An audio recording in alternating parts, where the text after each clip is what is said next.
2/3 into 5/4 വില എത്ര? അതാണ് ചോദിച്ചിരിക്കുന്നത്. ഈ 2/3 നമുക്ക് എങ്ങനെ എഴുതാൻ പറ്റും? 2നെ 3 വട്ടം ഗുണിക്കുന്നതല്ലേ 2/3 എന്ന് പറയുന്നത്. അപ്പം നമുക്ക് അങ്ങനെ എഴുതാം. 2 ഇൻറ്റു 2 ഇൻറ്റു 2 എന്ന് എഴുതാം. ഈ ഇൻറ്റുവിനെ അതുപോലെ ഇവിടെ എടുത്ത് എഴുതാം. ഇൻറ്റു ഈ 5/4നെ അതുപോലെ നമുക്ക് എഴുതിക്കൂടെ? 5നെ 4 വട്ടം ഗുണിക്കുന്നതല്ലേ? 1 2 3 4. 5നെ അതുപോലെ 4 വട്ടം ഗുണിക്കുന്നതായിരിക്കും 5/4 എന്ന് പറയുന്നത്. ഇനി നമുക്ക് എങ്ങനെ എഴുതാൻ പറ്റും? ഈ 2നെയും ഈ 5ഉം നമുക്ക് ഗുണിക്കാം. 2 ഇൻറ്റു 5 10. ഈ 2നെയും ഈ 5 കൊണ്ട് ഗുണിക്കാം. അപ്പോൾ 10. അതുപോലെ ഈ 2നെയും ഈ 5നെയും ഗുണിക്കാം. അപ്പോഴും 10 കിട്ടി. അപ്പോൾ നമുക്ക് ബാക്കി എന്തൊക്കെ കാണും? ഒരു 10 ഉണ്ട്.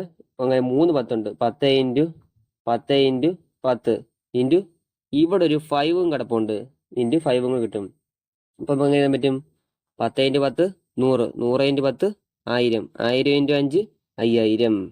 ആൻസർ 5000. പരിപാടി കഴിഞ്ഞു. Option C 5000. അപ്പോൾ നിങ്ങൾക്ക് വീഡിയോ ഇഷ്ടപ്പെട്ടെങ്കിൽ ലൈക്ക് ചെയ്യാനും ഷെയർ ചെയ്യാനും മറക്കരുത്. നമ്മുടെ ചാനലിൽ ഇനി ഇതുപോലെ PSC ചോദിക്കുന്ന ക്വസ്റ്റ്യൻസ് വേണമെങ്കിൽ സബ്സ്ക്രൈബ് ചെയ്യൂ.